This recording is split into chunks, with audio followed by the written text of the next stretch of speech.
السلام علیکم ورحمۃ اللہ وبرکاتہ۔ وعلیکم السلام ورحمۃ اللہ وبرکاتہ۔ حضرات، آپ جانتے ہیں کہ جامعہ انواریہ حیدرآباد کے زیر اہتمام جو ایک دینی کام کا بیڑا اٹھایا گیا، تفسیر، حدیث اور فقہی مدلل کتابوں کی ریکارڈنگ کا، تو الحمدللہ اسی کی ایک کڑی ہے یہ مبارک کتاب المنہاج السوی من الحدیث النبوی، جو شیخ الاسلام حضرت علامہ ڈاکٹر محمد طاہر القادری حفظہ اللہ کی مایہ ناز تصنیف ہے۔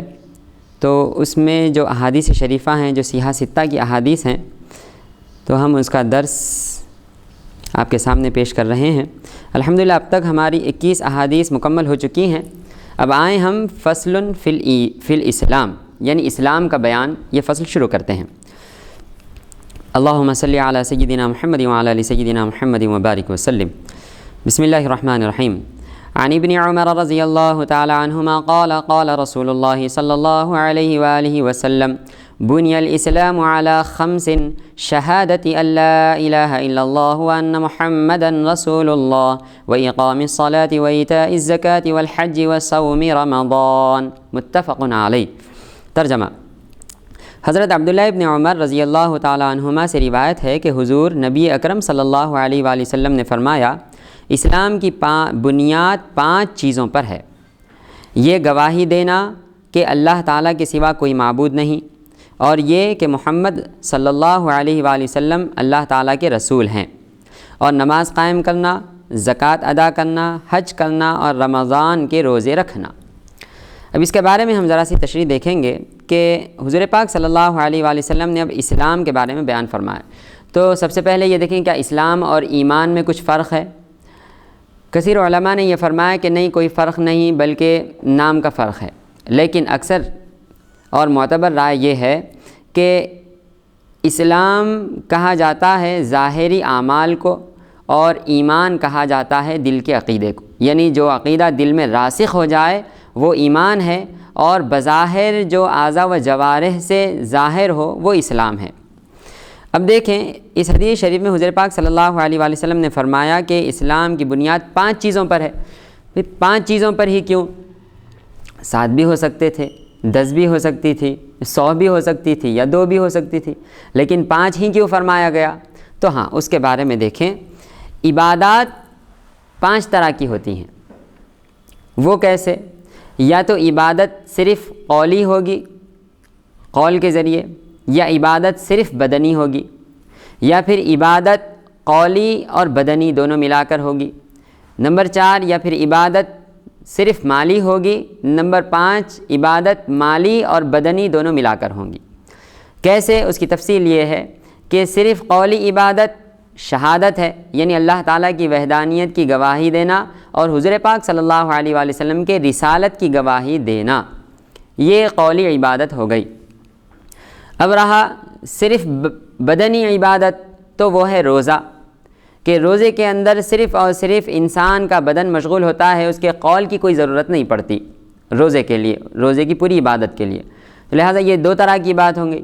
تیسری عبادت جو قولی بھی ہو اور بدنی بھی ہو، وہ کیا ہے؟ تو فرماتے ہیں وہ ہے نماز، کہ نماز کے اندر ایک طرف تو اقوال ہوتے ہیں، جیسا کہ سورہ فاتحہ کا پڑھنا ہے، ضم سورہ کرنا ہے، تسبیحات پڑھنا ہے، تکبیرات کہنا ہے، تشہد کرنا ہے، درود و سلام پڑھنا ہے، دعائے معصورہ پڑھنا ہے، یہ تمام اقوال ہیں۔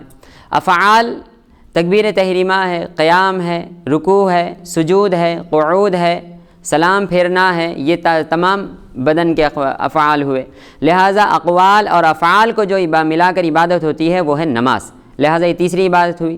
چوتھی عبادت صرف مالی ہوگی، وہ کیسے؟ وہ زکوٰۃ ہوئی، کہ زکوٰۃ صرف اور صرف مال سے نکالی جاتی ہے، بدن کا اس میں کوئی تعلق نہیں ہوتا۔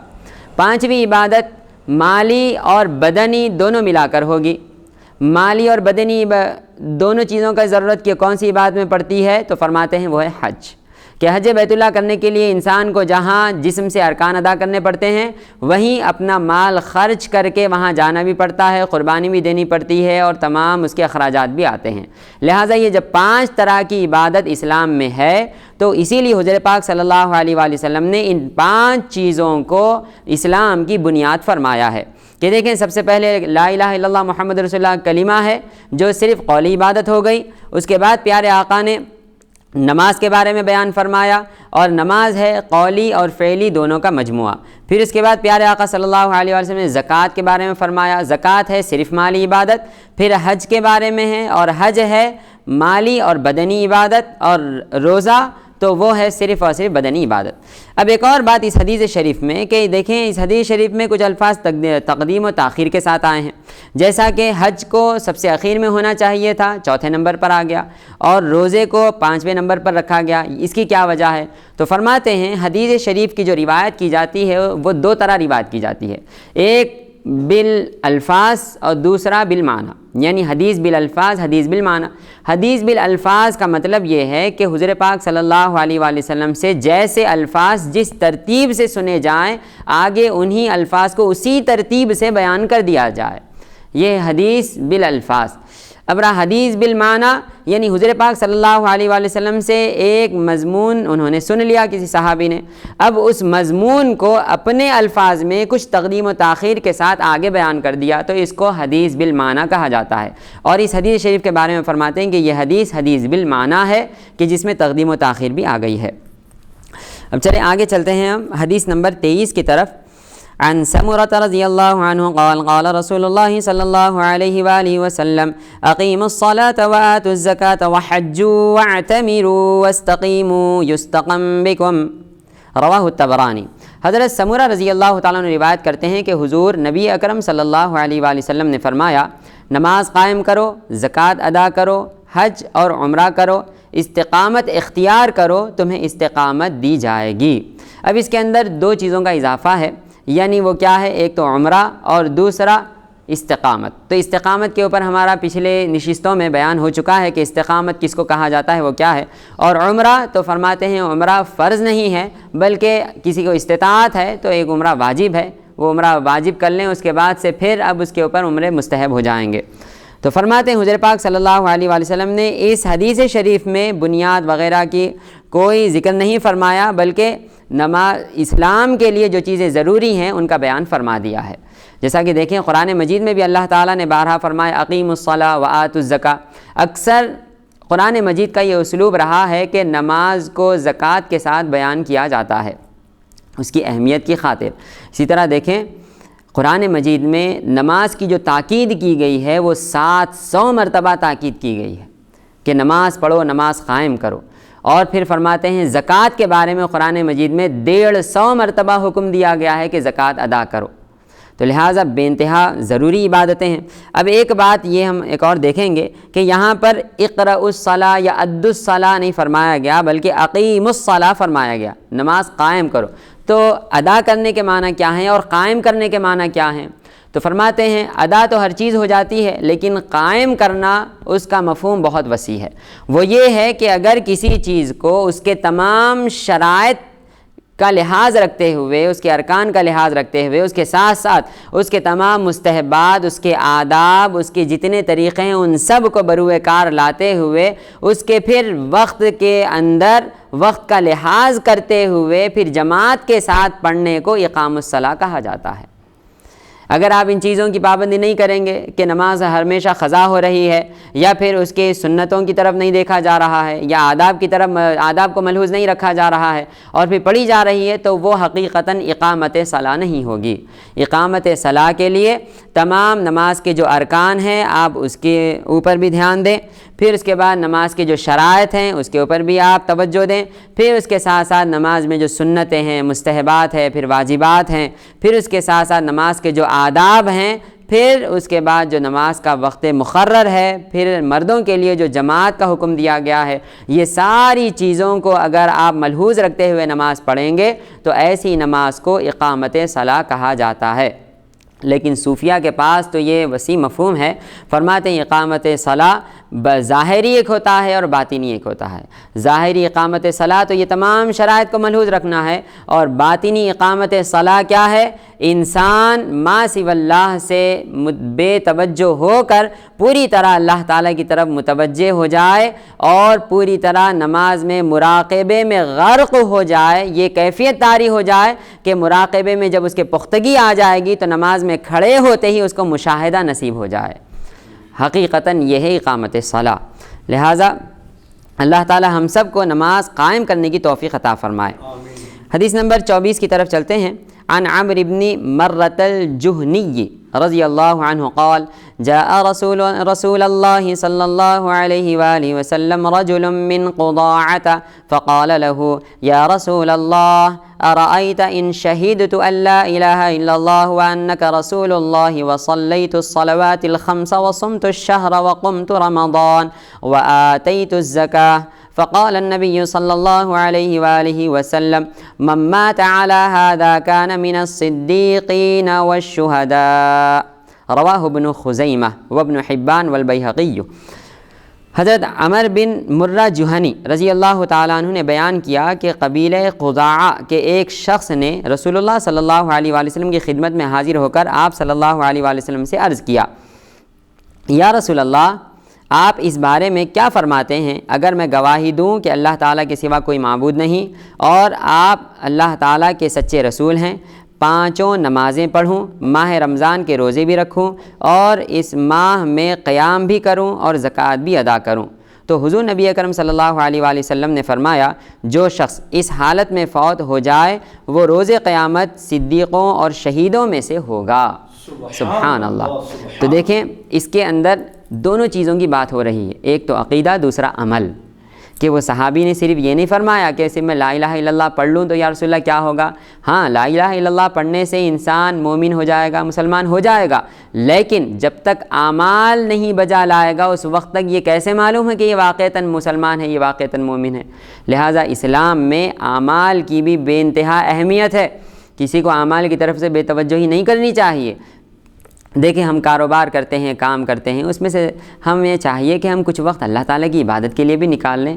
بھائی وہ اللہ تعالیٰ جو ہر لمحہ ہم پر اپنی نعمتوں کی بارش فرما رہا ہے، ہر لمحہ ہمیں طرح طرح کی نعمتیں عطا فرما رہا ہے، کیا ہم اس مولا کے لیے تھوڑا سا وقت نہیں نکال سکتے کہ اس کی بارگاہ میں حاضر ہو جائیں، شکرانے میں 2 رکعت کے اس کے سامنے سجدے کر لیں؟ کیا ہم یہ نہیں کر سکتے؟ بتائیں وہ کیسا بندہ ہے کہ جو اپنے مالک سے تمام نعمتیں تو حاصل کرتا ہے، اس کا مالک نہایت ہی رحیم بھی ہے، اس پر مہربانی بھی کرتا ہے، اس کی ہر خواہش کو پوری کرتا ہے، لیکن وہ غلام ایسا ہے کہ ہمیشہ اپنے مالک کی نافرمانی کرتا رہتا ہے. تو کیا اس غلام کو اچھا کہا جائے گا؟ بھئی غلام کا تو یہ حق ہوتا ہے کہ مالک کی طرف سے چاہے اس کو کچھ ملے نہ ملے، اپنی غلامی کا حق ادا کرتے ہوئے ہمیشہ اپنی مالک کی اطاعت کے تحت رہے. یہ حق ہے. تو لہٰذا ہم سب اللہ تعالیٰ کے جب بندے ہیں تو ہمارا یہ کام ہے بھائی کہ اپنی دکان کو ذرا سی دیر کے لیے بند کر دیں. تھوڑی سی دیر کے لیے گراہک کو کہہ دیں گے بھائی اگر تم مسلمان ہو تو چلو نماز کے لیے، ورنہ تھوڑا انتظار کر لو، میں ابھی نماز پڑھ کر آتا ہوں. تھوڑی سی دیر اپنے دکان پر اگر آپ کسی اور کو بٹھا دیں گے جو پہلے نماز پڑھ چکا یا بعد میں پڑھ لے گا، تو کیا آپ کی دکان ختم ہو جائے گی؟ کیا آپ کا کاروبار ختم ہو جائے گا؟ کیا آپ کو اس دن گھاٹا ہو جائے گا؟ ہرگز نہیں. آپ کا کاروبار چلانے والا، آپ کو رزق دینے والا وہ مولا ہے. بتائیں اگر آپ سے مولا کریم راضی ہو جائے گا تو پھر اب آپ کے کاروبار میں ترقی جو ہوگی اس کو کون روک سکتا ہے؟ کوئی نہیں روک سکتا. لہٰذا ہمیں چاہیے کہ اس خدا کی خاطر ذرا سا ہم اپنا شٹر ڈال دیں، اس خدا کی خاطر 2 رکعت نماز کی خاطر ذرا سا ہم اپنے دروازے بند کر دیں، بند کر کے اس مولا کی بارگاہ میں چلے جائیں، مسجدوں کو چلے جائیں، مسجدوں کو آباد کریں. ہماری مسجدوں کو کیوں شہید کیا جا رہا ہے؟ سب سے بڑی وجہ یہی ہے کہ ہماری مسجدیں مسلمانوں سے خالی ہو چکی ہیں. بس چند افراد، وہ افراد جو بیچارے معمر ہو چکے ہیں یا وہ جو بیچاروں کا گھرانہ ایک دینی ماحول رکھتا ہے، بس وہی مسجد کو آتے ہیں. اس کے علاوہ ضعیف جو حضرات ہیں اب ان کو کوئی مصروفیت نہیں ہوتی، تو الحمدللہ وہ ہمیں یہ حسن ظن ہے کہ وہ جوانی میں بھی پڑھتے ہوں گے، اسی لیے تو یہ عمر میں بھی آئے ہیں نماز کے لیے. ہم یہ نہیں کہتے کہ نعوذ باللہ من ذالک کوئی ریٹائر ہونے کے بعد نماز پڑھنے آتا ہے، نہیں، ہمیں حسن ظن ہے کہ وہ جو ضعیف شخص نماز کو آ رہے ہیں ہمیں یہ یقین ہے کہ شاید وہ اپنی جوانی میں بھی پڑھتے ہوں گے، تبھی تو ان کو نماز پڑھنے کی عادت ہے، وہ آ رہے ہیں۔ اور وہ لوگ جن کو جوانی سے عادت نہیں ہوتی، ہم دیکھتے ہیں کہ وہ دنیاوی مشاغل میں ہی رہتے ہیں، اگرچہ کہ عمر کتنی ہی دراز کیوں نہ ہو جائے، وہ مسجدوں کی طرف راغب نہیں ہوتے۔ لہٰذا قابل مبارکباد ہیں وہ لوگ جو مسجدوں کو آباد کرتے ہیں، کیونکہ پیارے آقا صلی اللہ علیہ وآلہ وسلم نے فرمایا ہے نا کہ اے میرے صحابہ، جب تم جنت کے باغات میں سے گزرو تو کچھ چر لیا کرو۔ تو صحابہ نے پوچھا یا رسول اللہ جنت کے باغات کون سے ہیں؟ تو پیارے آقا صلی اللہ علیہ وآلہ وسلم نے فرمایا کہ زمین پر اللہ تعالیٰ کے گھر یعنی مسجدیں جنت کے باغات ہیں۔ صحابہ نے پوچھا یا رسول اللہ ہم چریں کیسا اور اس کا چرنا کیا ہے؟ تو پیارے آقا صلی اللہ علیہ وآلہ وسلم نے فرمایا مسجد اللہ تعالیٰ کے گھر میں داخل ہونے کے بعد سبحان اللہ کہہ لینا، الحمدللہ کہہ لینا، اللہ اکبر کہنا، کلمہ طیبہ پڑھ لینا، نماز پڑھ لینا، تلاوت کر لینا، یہ گویا تمہارا جنت کے باغ میں سے اپنی غذاؤں کو حاصل کر کے کھا لینا ہے۔ سبحان اللہ سبحان اللہ۔ تو بتائیں ہم دنیاوی پارک میں تو جاتے ہیں، تفریح گاہوں میں تو جاتے ہیں، لیکن کیا جنت کے باغ میں نہیں آتے؟ بھائی ایسا کیوں ہے؟ ہم جنت کا باغ کیوں بھول جاتے ہیں؟ اگر ہمیں تفریح کے لیے جانا ہو، اپنے دل کو کچھ شاد کرنا ہو اور خوشحال کرنا ہو تو سب سے پیاری جگہ مسجد ہے۔ یہاں آنے سے ایک تو آپ شیطان کے شر سے محفوظ ہو جاتے ہیں، کیونکہ فرمایا گیا کہ مسجد دنیا میں اللہ والوں کے لیے خلا ہوتا ہے جو شیطان سے اور دوسرے وسوسوں سے اس کی حفاظت کرتا ہے۔ لہذا کچھ نہ ہو تو نہ ہو، کم از کم ہم گناہ سے تو بچ جائیں گے مسجد میں آ کر۔ جو گناہ ہم سے باہر ہوتے ہیں، غلط نظر کسی پر پڑ جاتی ہے، کسی کو کچھ کہہ دیتے ہیں، کسی کی غیبت ہو جاتی ہے، چغلی ہو جاتی ہے، تو کم از کم ان گناہوں سے تو ہم جتنی دیر مسجد میں رہیں گے اتنی دیر بچ جائیں گے۔ لہٰذا مسجد میں آیا کریں، نماز پڑھا کریں۔ اسی لیے حضور پاک صلی اللہ علیہ وآلہ وسلم نے فرمایا کہ نماز قائم کرو، جو کوئی عقیدے کے ساتھ ساتھ عمل کو بھی لے کر آئے گا تو وہ قیامت کے دن صدیقین اور شہداء کے زمرے میں اٹھایا جائے گا۔ تو بتائیں کتنی پیاری بات ہے کہ کل قیامت کے دن ہمیں بلایا جا رہا ہے اور ہم سیدنا صدیق اکبر رضی اللہ تعالیٰ عنہ کے پیچھے پیچھے ان کے غلام کی حیثیت سے چلے آ رہے ہیں۔ بتائیں کتنی پیاری بات ہے، کل ہمیں بلایا جا رہا ہے قیامت کے دن اور ہم سید الشہداء سیدنا حمزہ رضی اللہ تعالیٰ عنہ کے پیچھے پیچھے ان کے غلاموں کے ساتھ آ رہے ہیں، سیدنا امام حسین کے پیچھے پیچھے ان کے غلاموں کے ساتھ آ رہے ہیں۔ تو بتائیں کتنی خوش نصیبی کی بات ہوگی ایک مومن کے لیے کہ وہ ان مبارک ہستیوں کے ساتھ کل قیامت کے دن خدا کی بارگاہ میں حاضر ہو جائے۔ لہٰذا اللہ تعالی ہم سب کو عمل کرنے کی توفیق عطا فرمائے۔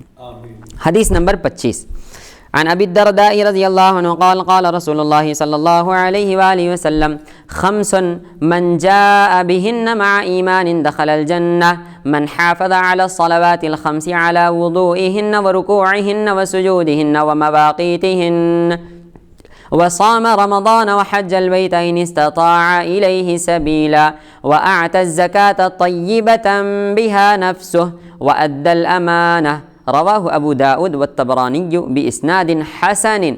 حضرت ابو درداء رضی اللہ تعالیٰ عنہ نے بیان کیا کہ حضور نبی اکرم صلی اللہ علیہ وآلہ وسلم نے فرمایا 5 کام ایسے ہیں جنہیں جو شخص بھی ایمان کی حالت میں سر انجام دے گا وہ جنت میں داخل ہو جائے گا۔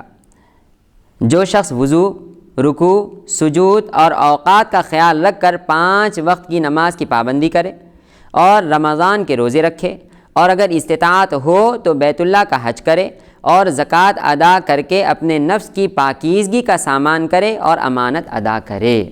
دیکھیں یہ چیزیں حضور پاک صلی اللہ علیہ وآلہ وسلم نے فرمائی کہ یہ بھی اعمال پر ہی دلالت کرتے ہیں کہ یہ ساری چیزیں مومن کے اعمال ہیں۔ سب سے پہلے دیکھیں گزشتہ حدیث جو تھی اس حدیث کے اعتبار سے وہ حدیث مجمل تھی، اقامت صلاح صرف فرما دیا گیا، لیکن یہاں پر اقامت صلاح کہا کس کو جاتا ہے حضور پاک صلی اللہ علیہ وسلم نے اس کی تفصیل فرما دی، یعنی وضو، رکوع، سجود اور اوقات کا خاص خیال رکھتے ہوئے جو نماز پڑھی جائے گی وہی اقامت صلاح کہی جائے گی۔ پھر اس کے بعد رمضان کے روزے ہیں، حج بیت اللہ ہے، اس کے ساتھ ساتھ زکوٰۃ ادا کرنا ہے۔ پھر اس کے بعد ایک بات یہاں پر ایک اور فرمائے پیارے آقا صلی اللہ علیہ وآلہ وسلم وَأَدَّ الْأَمَانَةَ، امانت ادا کرے۔ تو امانت کیا ہے؟ جیسا کہ اللہ تعالیٰ نے قرآن مجید میں فرمایا کہ یا ایھا الذین آمنوا اطیعوا اللہ واطیعوا الرسول واولی الامر منکم، یہ آیت شریفہ، اور اس سے پہلے کی آیت شریفہ میں بیان فرمایا کہ دیکھو تم امانتوں کو ادا کیا کرو۔ امانتوں کو کس طرح ادا کریں؟ امانت کہتے کس کو ہیں؟ تو فرماتے ہیں کہ امانت وہ چیز جو آپ پر لازم آ گئی ہو، یا وہ چیز جو آپ نے کسی سے لی ہو، یا وہ چیز جو آپ کے پاس کسی نے رکھوائی ہو۔ ہمارے پاس جو مشہور ہے وہ صرف یہی ہے کہ کوئی شخص اپنے مال کی حفاظت کی خاطر ہمارے پاس کوئی مال لے کے آ کر رکھوا دے تو اسی کو امانت کہا جاتا ہے۔ ارے نہیں، وہ تو ایک امانت ہے ہی ہے جو ہم سب میں مشہور ہے، وہ تو امانت ہے، لیکن اس کے ساتھ ساتھ بھائی کئی چیزیں ایسی ہیں جو اللہ تعالیٰ نے ہمیں عطا فرمائی، وہ بھی امانتیں ہیں۔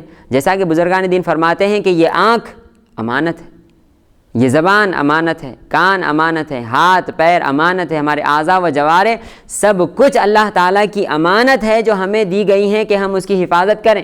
ہمارا دل امانت ہے کہ سوائے خدا کے کسی کو اس میں نہ بٹھائیں۔ ہماری آنکھیں اس طرح امانت ہیں کہ خدا نے جس کو دیکھنے کا حکم دیا ہے اس کو دیکھیں، جس کو دیکھنے سے منع کیا ہے اس سے رک جائیں۔ کان امانت ہیں کہ اللہ تعالیٰ نے جن چیزوں کو سننے کا حکم دیا ہے ان چیزوں کو سنیں، اور جن کے سننے سے منع فرمایا ہے ان کے سننے سے رک جائیں۔ ہمارے ہاتھ امانت ہیں کہ جو کام کرنے کا حکم دیا گیا ہے وہ کام کریں، جس سے رکنے کا حکم دیا ہے رک جائیں۔ ہمارے پیر امانت ہیں کہ جہاں جانے کا حکم دیا گیا ہے، مسجد ہے، ماں باپ کی خدمت ہے، مسلمانوں کی خدمت کے لیے جانا ہے تو وہاں جائیں، اس کے علاوہ گناہوں کی طرف یہاں جانے سے منع کیا گیا ہے وہاں نہ جائیں۔ تو یہ امانتیں ہیں، سب سے پہلے یہ امانتوں کو ادا کرنا ہے۔ اس کے بعد کیونکہ معاشرے میں ہر ایک شخص تو امین نہیں ہوتا، یعنی ہر ایک شخص کے پاس کوئی لے کے آگے مال تو نہیں رکھا تھا، کوئی ایک آدھ شخص ہوتا ہے کہ جس کے پاس لوگ اس کو بڑا ہی معتبر سمجھ کر لے کے آ کے اس کے پاس کوئی چیز رکھاتے ہیں۔ تو کیا یہ حدیث شریف میں جو عد الامانہ کا لفظ آیا ہے تو کیا وہ اس ایک شخص کے لیے ہی حکم دیا گیا؟ ہرگز نہیں، بلکہ حضور پاک صلی اللہ علیہ وآلہ وسلم نے ساری انسانیت کو مخاطب فرمایا ہے۔ تو اب معلوم یہ ہوا کہ امانت کا مفہوم بھی بہت زیادہ وسیع ہے کہ ہر ایک شخص پر لازم ہے کہ امانت ادا کرے۔ اگر امانت کا یہ مفہوم نہ لیا جائے تو ہر ایک شخص یہ کہے گا بھائی میرے پاس کسی نے امانت رکھائی ہی نہیں، جب رکھائی نہیں تو میں ادا کیا کروں، لہٰذا میں تو اس سے بری ہو گیا۔ نہیں، اللہ تعالیٰ کی نعمتیں آپ کے پاس امانت ہیں، جس نعمت کو جہاں استعمال کرنا ہے اگر آپ وہاں استعمال نہیں کریں گے تو گویا آپ امانت میں خیانت کر رہے ہیں، اور اگر آپ خائن ٹھہرا دیے گئے تو کل قیامت کے دن آپ کو سخت ترین عذاب بھگتنا پڑے گا۔ لہٰذا ہمیں چاہیے کہ ہم اللہ تعالیٰ کی نعمتوں کو اپنی جگہ جیسا ادا کرنا ہے ویسا ہی ادا کریں، جس کو جو فائدہ پہنچانا ہے وہ فائدہ پہنچائیں۔ علم بہت بڑی امانت ہے جو اللہ تعالیٰ کے حبیب صلی اللہ علیہ وآلہ وسلم کی میراث ہے، جو الحمدللہ ہم تک پہنچی ہے۔ اب یہ امانت ہے ہمارے پاس، ہمیں چاہیے کہ ہم دوسروں تک علم کو پہنچائیں۔ مال اگر ہے، جیسا کہ حضور پاک صلی اللہ علیہ وآلہ وسلم نے فرمایا کہ عمرا کو جو مال دیا جاتا ہے وہ غربا کی امانتیں ہیں، لہٰذا عمرا کو چاہیے کہ وہ زکوٰۃ، صدقات، خیرات کے ذریعے جو امانتیں ان کے پاس رکھی ہوئی ہیں، غریبوں کا جو حق رکھا ہوا ہے وہ غریبوں تک پہنچائیں۔ ایسا نہیں کہ جتنا مال آ رہا ہے سب آپ ہی کا ہے، نہیں، آپ کی ضرورت پوری ہو گئی وہ آپ کا مال تھا، اب ضرورت سے زائد جو مال ہے اب اس میں سے دوسروں کا حق ہے، امانتیں ہیں، اب آپ امانتیں ادا کیجیے۔ صحت یہ بہت بڑی امانت ہے آپ کے پاس، اب اس کا حق کس طرح ادا کریں؟ سب سے پہلے خدا کی عبادت کریں، پھر والدین کی خدمت کریں، پھر مسلمانوں کی خدمت کریں، دین کی خدمت کریں، دین کا کام کریں، چاہے جس طریقے سے ہو، دام درہم قدم قلم سخن، ہر طرح سے دین کی خدمت کریں۔ کیوں کہ دیکھیں آپ کو اللہ تعالیٰ نے صحت عطا کی ہے اور صحت امانت ہے، اس کا حق کیا ہے کہ دین کی خدمت ہے۔ اسی طرح اللہ تعالیٰ نے آپ کو مسلمان بنایا ہے تو مسلمان ہونا بھی ایک بہت بڑی امانت ہے اللہ تعالیٰ کی طرف سے۔ تو جب آپ مسلمان ہیں تو اب آپ اسلام کا پیغام دوسروں تک پہنچائیں۔ اسلام کیسا مذہب ہے؟ امن کا مذہب ہے، بھائی چارگی کا مذہب ہے، اخوت کا مذہب ہے، ایک دوسرے کو ملانے کا مذہب ہے۔ اسلام دہشت گردی کا مذہب نہیں، اسلام تو دنیا میں امن و امان کو پھیلانے کا مذہب ہے۔ اسلام ایک دوسرے کو ملانے کا مذہب ہے، لہٰذا یہ بات آپ دوسروں تک پھیلائیں، دوسروں سے کہیں کہ اسلام پر جو تہمتیں لگائی جا رہی ہیں کہ اسلام دہشت گردی پھیلا رہا ہے، ہرگز نہیں، نعوذ باللہ من ذالک۔ چند لوگوں کی غلطی کی وجہ سے سارے اسلام کو بدنام نہیں کرنا چاہیے، بلکہ اسلام تو امن و امان کا مذہب ہے۔ یہ ایک پورا الگ موضوع ہے، اگر ہم اس پر بات کریں گے تو بہت دور چلے جائیں گے، لہٰذا ہم صرف امانت پر بات کر رہے ہیں تو یہ بھی ایک بہت بڑی امانت ہے، لہٰذا آپ امانت ادا کریں۔ اگر نہ کریں گے امانت ادا تو پھر آپ خائن ٹھہرائے جائیں گے، لہٰذا ہمیں چاہیے کہ ہم امانت ادا کریں۔ لہٰذا امانت، آپ جو چیز بھی آپ کے پاس ہے، نعمت دی گئی ہے، وہ آپ کے لیے امانت ہے، چاہے وہ دنیاوی ہو، اخروی ہو، صحت کے اعتبار سے ہو، ایمان کے اعتبار سے ہو، علم کے اعتبار سے ہو یا کسی اور اعتبار سے ہو، حتیٰ کہ آپ کی اولاد بھی آپ کی امانت ہے۔ لہٰذا آپ اولاد کی امانت جو ہے اس کو کیسے ادا کریں؟ تو دین کا مجاہد بنائیں، دین کا کام کرنے والا بنائیں، دیندار بنائیں، اللہ اس کے رسول کی اطاعت کرنے والا بنائیں، تو گویا آپ نے اولاد کی امانت کو ادا کر دیا۔ لہٰذا اللہ تعالیٰ ہم سب کو امانت ادا کرنے کی توفیق عطا فرمائے۔ یہ بات بھی جو ہے مطلب اس کا مطلب یہ نہیں ہے کہ اولاد کو جو ہے دنیاوی تعلیم نہ پڑھائی جائے، ارے ایسا ہرگز نہیں۔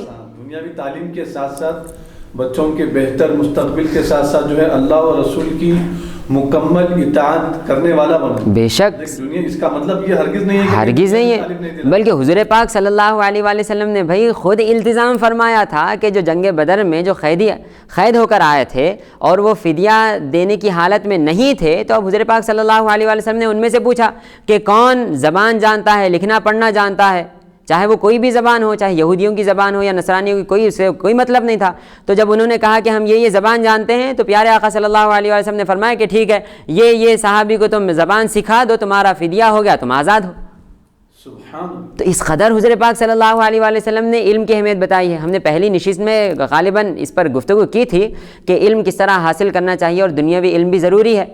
لہٰذا دیکھیں حضرات، کوئی علم چھوڑا نہیں جائے گا، ہر میدان مسلمان کا میدان ہے، بے شک ہر علم مسلمان کا علم ہے۔ کیوں؟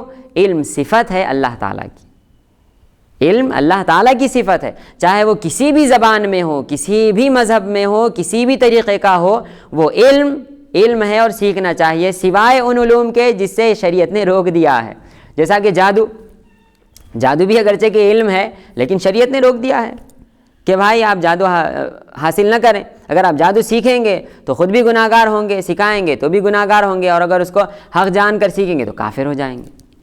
لہذا کچھ علوم ایسے ہوتے ہیں کہ جن کا سیکھنا حرام ہوتا ہے، اور کچھ علوم ایسے ہیں کہ جن کا سیکھنا فرض ہوتا ہے، کچھ علوم ایسے ہوتے ہیں کہ جن کا سیکھنا واجب ہوتا ہے، کچھ علوم ایسے ہیں جن کا سیکھنا مستحب ہوتا ہے۔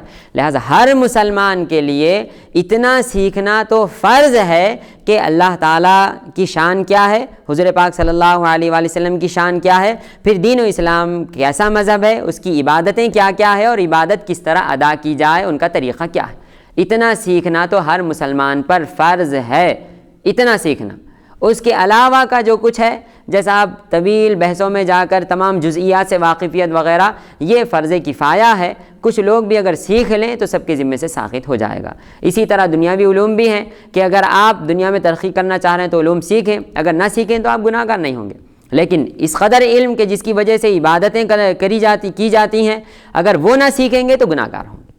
لہذا کچھ علم سیکھنا فرض ہے، کچھ سیکھنا مستحب ہے، لہذا وہ دیکھ کر آپ وہ سیکھیں، لیکن سب سے اعلیٰ علم ہے اللہ تعالیٰ کی معرفت، سب سے اعلیٰ علم خدا کی معرفت ہے۔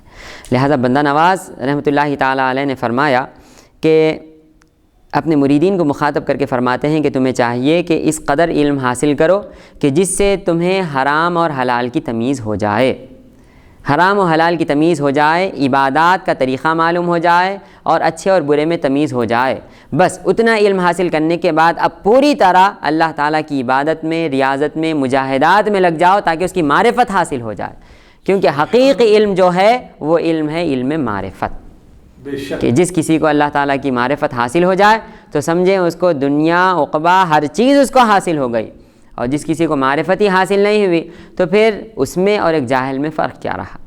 لہذا صرف قیل و قال کا نام علم نہیں بلکہ حال کا نام بھی علم ہے۔ قیل و قال یعنی بس یہ کہا، انہوں نے یہ کہا، ایسا کہا گیا، بس اس اصطلاح ہے یہ علوم میں کہ قیل و قال سے مطلب صرف ظاہری علوم ہوتا ہے، حال سے مطلب مقصد باطنی علوم ہوتا ہے، یعنی عمل کرنا چاہیے، عمل کرنا، اپنے حال کو اس طرح بنانا کہ بس اب نماز میں کھڑے ہوں تو مجاہدہ بھی ہو جائے، مراقبہ بھی ہو جائے اور مشاہدہ بھی ہو جائے۔ یہ نماز کیسی پڑھی جائے گی یہ ظاہری علم ہے، نماز کو حقیقتاً اس طرح ادا کرنا یہ باطنی علم ہے کہ جو اتنی محنت کے بعد حاصل ہوتا ہے، اور بغیر کسی کامل شیخ کے خدمت میں گئے کہ وہ حال حاصل نہیں ہو سکتا۔ قال تو آپ کتابوں سے حاصل کر لیں گے لیکن حال کہاں سے حاصل کریں گے؟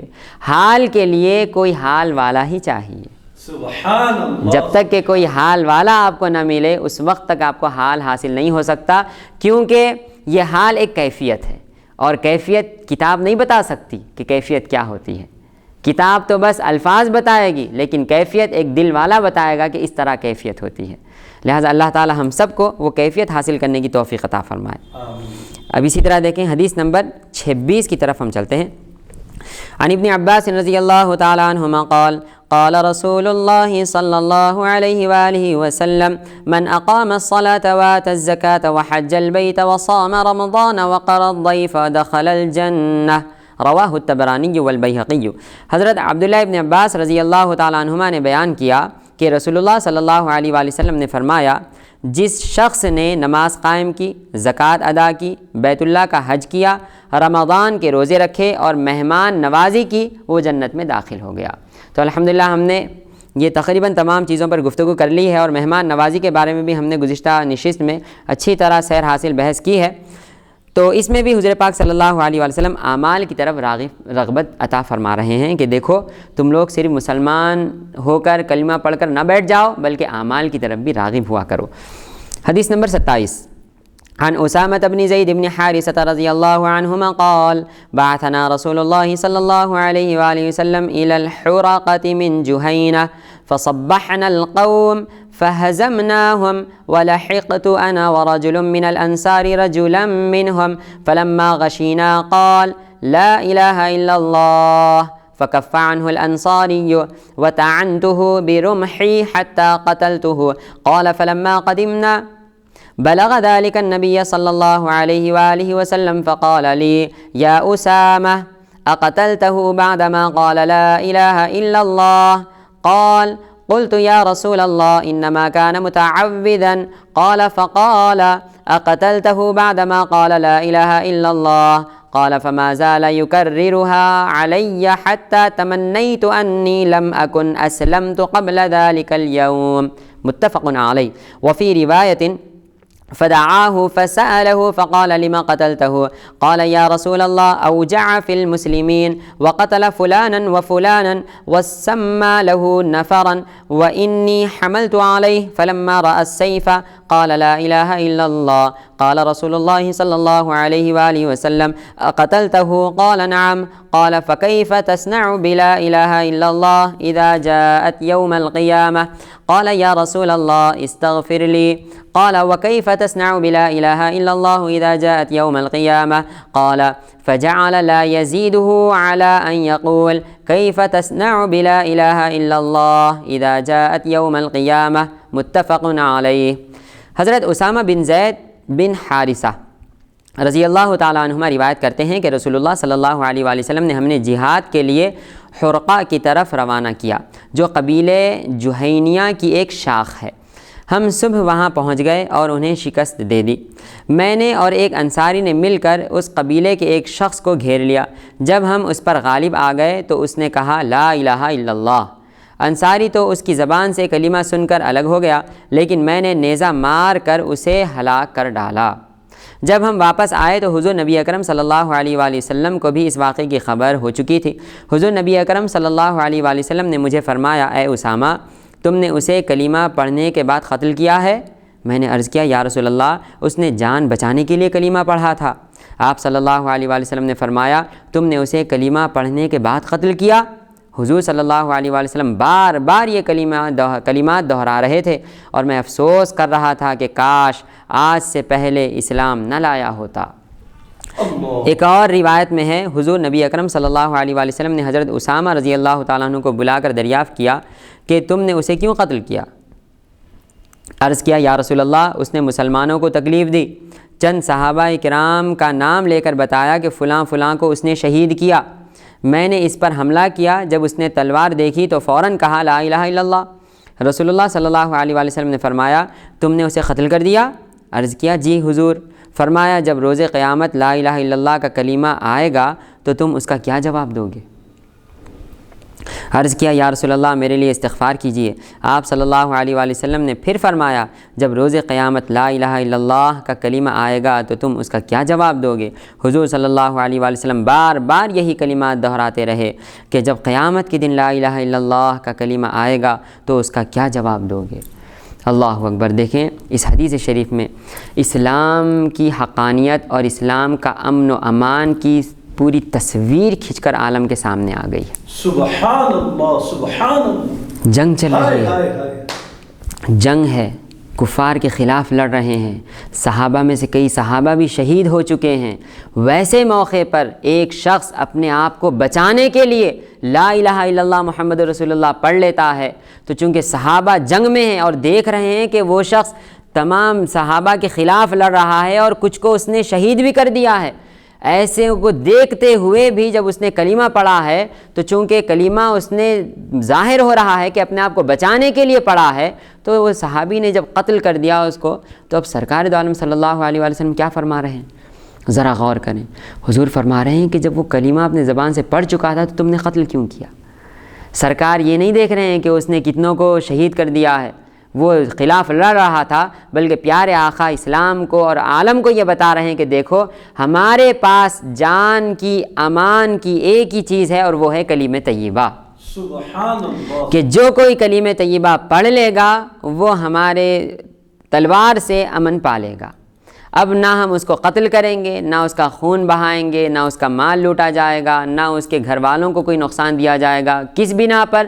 صرف ایک بنا پر کہ اس نے لا الہ الا اللہ محمد رسول اللہ پڑھ لیا ہے۔ جیسا کہ ہم دیکھتے ہیں کہ سرکار دو عالم صلی اللہ علیہ وآلہ وسلم کا عمل اس بارے میں کیا ہے کہ پیارے آقا صلی اللہ علیہ وآلہ وسلم کے محبوب ترین چچا حضرت حمزہ رضی اللہ تعالیٰ عنہ، کیا ہوا ان کے ساتھ؟ جنگ احد میں ان کو شہید کیا گیا، حتیٰ کہ آپ کا مثلا کیا گیا، یعنی آپ کے جسم کے اعضاء کاٹے گئے، آپ کی ناک، آپ کے کان، آپ کی زبان، آپ کی آنکھ، سب کچھ کاٹ دیا گیا، نکال دیا گیا، حتیٰ کہ آپ کا سینہ چاک کیا گیا اور اس میں سے بھی جگر نکال کر چبایا گیا ہے۔ اللہ اکبر، اتنا ظلم ہوا ہے کس پر؟ سرکار کے محبوب ترین چچا حضرت حمزہ رضی اللہ تعالیٰ عنہ پر۔ لیکن پھر کیا ہوا؟ یہ سب ان کے ساتھ کس نے کیا تھا؟ حضرت ابو سفیان کے بیوی ہندہ نے۔ تو کیا حضور پاک صلی اللہ علیہ وآلہ وسلم نے بدلہ لیا؟ نہیں۔ جب فتح مکہ کے وقت وہ سرکار کی خدمت میں آئیں اور انہوں نے حضور کے سامنے آ کر کہا کہ لا الہ الا اللہ محمد الرسول اللہ، صلی اللہ، تو بس پیارے آقا نے فرمایا جاؤ سب کچھ معاف۔ ہائے ہائے، سبحان اللہ، سبحان ایک کلمہ پڑھتے ہی پیارے آقا نے فرمایا جاؤ سب کچھ معاف۔ لیکن پھر یہ فرما دیا کہ ہاں رشتہ داری کا جو درد دل میں میرے ہے کہ اے ہندہ تو مسلمان تو ہو گئی ہو، ہم نے بھی معاف کر دیا اور اللہ تعالیٰ نے بھی وعدہ کر لیا ہے کہ کلمہ پڑھنے کے بعد کلمے سے پہلے کے جتنے بھی جرم ہوتے ہیں سب کچھ معاف کر دیے جاتے ہیں، تمہیں معاف کر دیا گیا، لیکن میرے سامنے اب نہ آنا۔ یہ درد تھا اپنے چچا کا جو حضور پاک صلی اللہ علیہ وسلم کے دل میں تھا کہ پیارے آقا فرمایا کرتے تھے کہ جب بھی ہندہ سامنے آتی ہے مجھے میرے چچا یاد آ جاتے ہیں۔ لہٰذا یہ ہے کلمہ طیبہ کی حقیقت اسلام میں کہ جو کوئی کلمہ طیبہ پڑھ لے اب اس کو ہرگز قتل نہیں کیا جائے گا۔ تو اب اس سے کوئی یہ نہ سمجھے کہ جو ایک کلمہ طیبہ نہ پڑھے اس کو قتل کرنے کی اجازت ہے اسلام میں۔ نعوذ باللہ من ذالک، ایسے کیسے ہو سکتا ہے؟ بھائی کوئی اس سے یہ بھی چیز اخذ کر سکتا ہے کہ صاحب آپ تو یہ کہہ رہے ہیں کہ کلمہ پڑھ لے تو حفاظت میں آئے گا، کلمہ طیبہ پڑھ لے تو اب اس کو قتل نہیں کیا جائے گا، کلمہ طیبہ پڑھ لے تو اب اس کا مال نہیں لوٹا جائے گا۔ تو کیا نعوذ باللہ من ذالک جو کلمہ نہ پڑھے تو کیا اس کو قتل کرنے کی اجازت ہے؟ تو کیا اس کا مال لوٹنے کی اجازت ہے؟ تو کیا اس کے گھر بار کو تباہ کرنے کی اجازت ہے؟ استغفر اللہ، ایسا ہرگز نہیں۔ بلکہ حضور پاک صلی اللہ علیہ وآلہ وسلم نے تو یہاں تک فرما دیا کہ جو شخص کسی ذمی کافر کو، یعنی جو اسلامی ملک میں کافر رہتا ہو، اگر اس کافر کو بغیر کسی جرم کے اگر قتل کر دے تو سن لو وہ مسلمان جنت کی خوشبو تک نہیں سونگنے پائے گا، فرماتے ہیں۔ یعنی جنت کی خوشبو کئی سو سال کی دوری سے بھی وہاں تک آتی ہے، لیکن اس کو جنت سے اتنا دور کر دیا جائے گا کہ خوشبو تک سونگ نہیں سکے گا۔ جرم کیا ہے؟ کہ اس نے ایک کافر کو قتل کر دیا ہے کہ جس کا کوئی جرم نہیں تھا۔ تو اسلام انسان کی زندگی کی اہمیت بتاتا ہے، جیسا کہ قرآن مجید میں فرمایا گیا من اجل ذالک کتبنا علی بنی اسرائیل انہ من قتل نفسا بغیر نفس او فساد فی الارض فکأنما قتل الناس جمیعا، کہ اللہ تعالیٰ نے فرما دیا کہ دیکھو ہم نے بنی اسرائیل پر یہ فرض کیا تھا، اور ہماری شریعت میں بھی یہ بات ہے کہ جو کوئی کسی بھی دنیا کے انسان کو، اس میں یہ نہیں کہا گیا کہ کسی مسلمان کو یا کسی مومن کو، نہیں، بلکہ فرما دیا گیا کہ کسی نفس کو، کسی جان کو بغیر کسی خطا کے اگر قتل کر دے تو اسلام میں اس کا اتنا بڑا جرم ہے، وہ ایسا سمجھا جاتا ہے جیسا کہ اس نے دنیا کے سارے انسانوں کو قتل کر دیا اور تباہ کر دیا ہے، اللہ، صرف ایک کو قتل کرنے پر۔ پھر اس کے بعد اللہ تعالیٰ آگے فرماتے ہیں اور اگر اس کے برخلاف کسی نے ایک جان کو قتل ہونے سے بچا لیا چاہے وہ کوئی بھی جان ہو، چاہے مسلمان ہو، کافر ہو، بدعقیدہ ہو، کیسا ہی ہو، خدا کا اگر وہ بندہ ہے، آپ نے اس کو قتل ہونے سے بچا لیا ہے، اس خدا کے بندے کو، تو گویا قرآن مجید فرماتا ہے کہ تم نے ساری کائنات کو قتل ہونے سے بچا لیا ہے۔ دیکھیں یہ اہمیت ہے انسانی جان کی اسلام میں۔ اسلام یہ نہیں کہتا کہ نعوذ باللہ من ذالک تم جنگ کر رہے ہو تو شہر کے اوپر بم ڈال دو، راکٹ ڈال دو، شہر کا شہر تباہ ہو جائے، نہیں، اسلام جب جنگ کی اجازت دیتا ہے تو جنگ کے اصول بھی بتاتا ہے۔ اسلام یہ کہتا ہے کہ جب تم جنگ پر جاؤ تو سب سے پہلے جاتے ہی حملہ نہ کر دو، بلکہ سب سے پہلے اسلام پیش کرو۔ اگر وہ اسلام قبول نہیں کریں تو صلح کے لیے ان کے سامنے شرائط رکھو کہ ٹھیک ہے صاحب آپ اسلام قبول نہیں کرتے تو جزیہ دو، جزیہ دے کر تم امن میں آ سکتے ہو، یا پھر یہ شرائط ہے مان لو تو تم امن میں آ سکتے ہو۔ اگر نہ مانے تو ایسی صورت میں اب ان کے لیے زندگی تنگ کر دو تاکہ وہ پھر اسلام کی طرف راغب ہو جائیں یا شرائط ماننے کی طرف راغب ہو جائیں۔ ابھی قتل نہ کرو، اگر اس کے باوجود وہ تم پر پہلے حملہ کر دیں تو ایسی صورت میں اب تمہیں اجازت ہے کہ اپنے دفاع میں تم حملہ کرو۔ اب جب حملہ بھی کرو تو کیا کرو؟ جب کسی ملک میں جاؤ حملہ کرنے کے لیے تو وہاں کی ہری بھری جو کھیتیاں ہیں ان کو تباہ نہ کرو۔ دیکھیں یہ اسلام کے اصول ہیں۔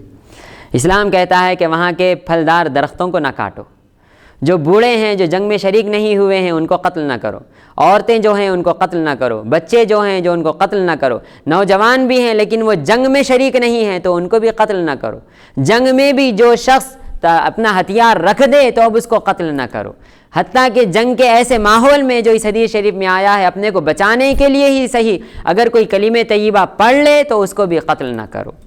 اب بتائیں کہاں اسلام اور کہاں دوسرے مذاہب جو نہ بستیاں دیکھتے ہیں، نہ آبادیاں دیکھتے ہیں، نہ بچے دیکھتے ہیں، نہ دواخانہ دیکھتے ہیں، نہ ہی دوسرے رپورٹروں کو دیکھتے ہیں، کسی چیز کو نہیں دیکھتے بلکہ ان کا کام ہے کہ بس تباہ کر دیں، ہلاک کر دیں، برباد کر دیں۔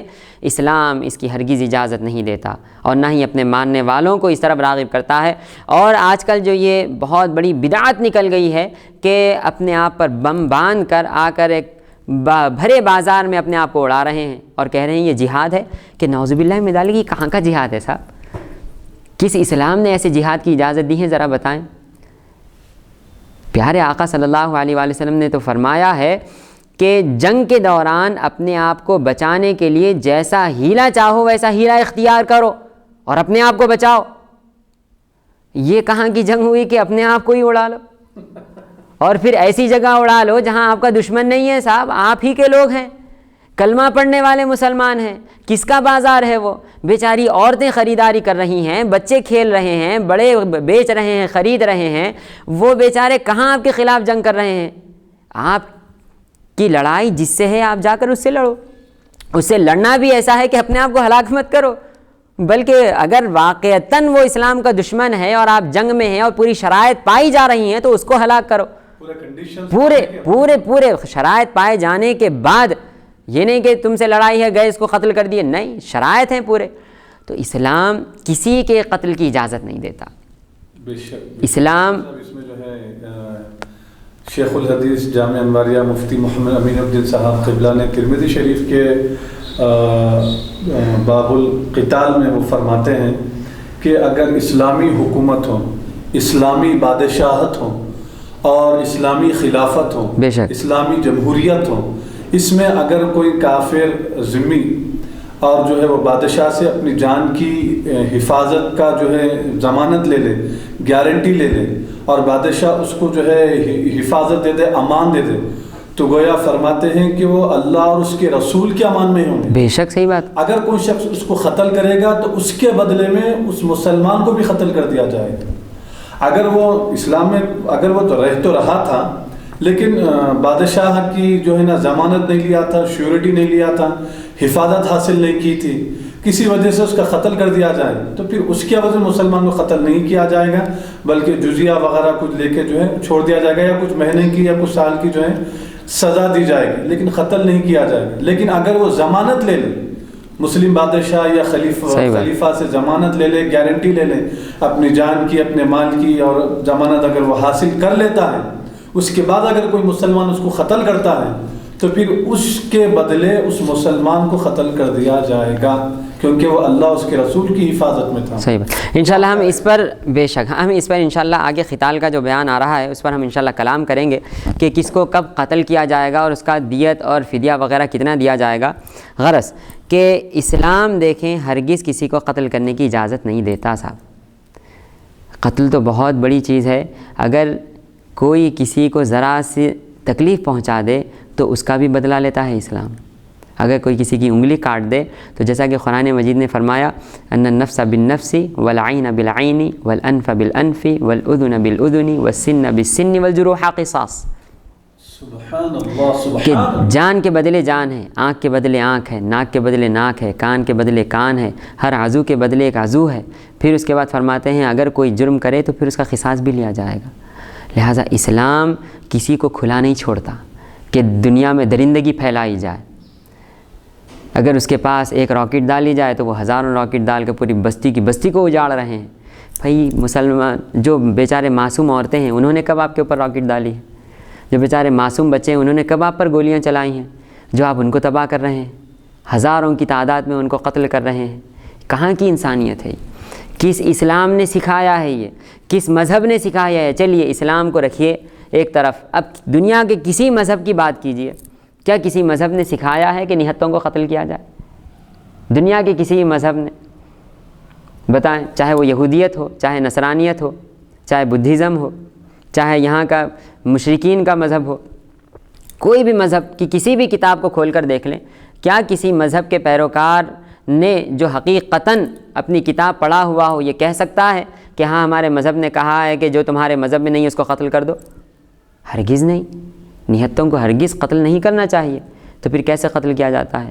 اور قتل کرتے ہیں دوسرے، اور تہمتیں ہر روز لگتی ہیں اسلام پر کہ اسلام دہشت گردی پھیلا رہا ہے، اسلام برائی پھیلا رہا ہے۔ نعوذ باللہ من ذالک، ایسا ہرگز نہیں، بلکہ اسلام امن کا مذہب ہے۔ اس حدیث شریف سے آپ کو پتہ چل جائے گا کہ جنگ کے ویسے ماحول میں بھی صرف اس نے اپنے آپ کو بچانے کے لیے کلمہ پڑھا اور حضرت معاذ رضی اللہ تعالیٰ اس کو قتل کر دیا، تو سرکار دو عالم صلی اللہ علیہ وسلم اس قدر غضبناک ہوئے کہ بار بار فرماتے رہے کہ اے معاذ کل قیامت کے دن کیا ہوگا جب کلمہ آئے گا اور کہے گا کہ اے مولا میں اس کے زبان سے جاری ہو چکا تھا، اس کے باوجود معاذ نے قتل کر دیا، تو اس وقت تم کیا جواب دو گے؟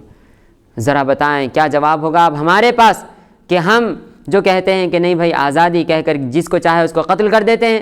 لہٰذا انسان کو چاہیے اور خصوصاً مسلمان کو چاہیے کہ وہ اسلام کے دائرے میں رہتے ہوئے کام کرے، اسلام کے دائرے سے باہر نہ نکلے، اپنے آپ کو اسلام کے دائرے سے باہر نہ کرے۔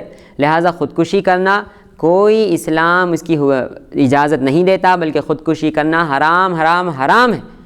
حتیٰ کہ جنگ لڑتے ہوئے بھی اگر آپ کو بے انتہا زخم لگ جائیں، ایسی صورت میں بھی اگر آپ خودکشی کر لیں تو آپ جہنم میں جائیں گے۔ جیسا کہ جنگ احد میں حضور پاک صلی اللہ علیہ وآلہ وسلم کی بارگاہ میں کچھ صحابہ آئے آ کر کہے کہ یا رسول اللہ، جنگ احد یا غالباً کوئی دوسری جنگ تھی، کہ صحابہ آئے آ کر کہے کہ یا رسول اللہ وہ فلاں شخص تو بے انتہا بے جگری سے جہاد کر رہے ہیں، لڑ رہے ہیں، تو حضور پاک صلی اللہ علیہ وسلم نے فرمایا کہ وہ جہنمی ہے۔